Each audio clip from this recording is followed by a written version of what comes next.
மேய்ச்சல் மாடுகளுடைய மாநாடு நடத்தினாரு. அதோடைய ஒரு திட்டம் நோக்கம் சரியா மக்களுக்கு போய் சேரல, தப்பாதான் போய் சேர்ந்துச்சு. ஏன்னா ஆடு மாடுகள் மாநாடு நடத்தி இப்ப என்ன பண்ண போறோம்? அது நல்ல நோக்கம் நீங்க நினைக்கிறீங்களா? ஆனா அவருடைய வெளிப்பாடு சரியில்லையோ. விஜயும் ஒரு பக்கம் நம்ம ஆதரிக்கிறோம், சீமான் அவர்களும் இருக்காரு. ரெண்டு பேர்ல யார சூஸ் பண்றதுன்னு முடிவு பண்ண முடியாம தத்தளிக்கிறோம் போல தெரியுது.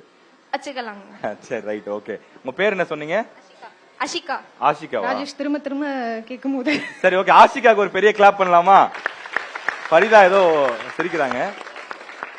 சரி, ஓகே, ரொம்ப நல்லா பேசுனீங்க ஆஷிகா.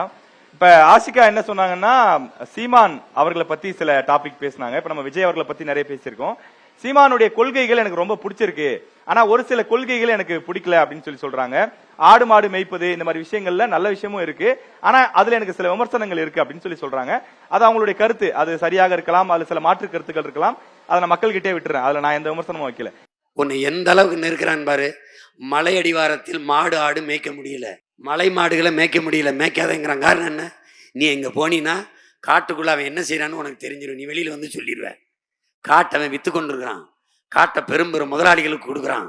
அங்க அவன் ரெசார்ட் போடுறான், ரெஸ்டாரண்ட் போடுறான், மாளிகை கட்டுறான். தனியார் முதலாளிகளின் சொந்த வீடாக மாறிக்கொண்டிருக்கு உன் காடு, உன் மலை. கிருஷ்ணகிரி மாவட்டத்தில் உள்ள 150 குவாரிகளில் இருந்து கர்நாடக மாநிலத்திற்கு நாள் ஒன்றுக்கு 1,00,000 டன் கனிம வளங்கள் எடுத்துச் செல்லப்படுவதாக தமிழ்நாடு மாநில மணல் லாரி உரிமையாளர்கள் சங்க கூட்டமைப்பு குற்றம் சாட்டியிருக்கிறது. கர்நாடகாவில் இருக்கிறவங்க அங்க கிரஷர் போட்டு நம்ம மலையை ஒடிச்சு டெய்லி 4000 லாரி கனிமங்கள் போகுது. அதாவது 1,00,000 டன்னு கர்நாடகாவுக்கு போகுது. டெய்லி 4000 லாரி கனிமங்கள் போகுது. அதாவது 1,00,000 டன்னு கர்நாடகாவுக்கு போகுது. தேர்தல் நெருங்கியாச்சு, தேர்தல் தேதியுமே சொல்லியாச்சு. ஆனாலும் கூட இந்த திருட்டு திமுக திருடிட்டு தான் இருக்கு. பாருங்க, கனிம வள கொள்ளை பகலும் ராத்திரியும் எல்லா மாவட்டம், முக்கியமாக கன்னியாகுமரி மாவட்டத்தில இருந்து மொத்த மலைகளையும் இடிச்சு கொண்டு நம்ம கேரளாவுக்கு கடத்திட்டு இருக்காங்க. தேர்தல் நெருங்கியாச்சுல, இனியாவது மக்கள் கிட்ட இருந்து சரி நமக்கு வாக்கு வாங்குவோம், கொஞ்சம் கம்மி பண்ணுவோம் சொல்லி இல்ல. பாருங்க மக்களே, மனசு வலிச்சு.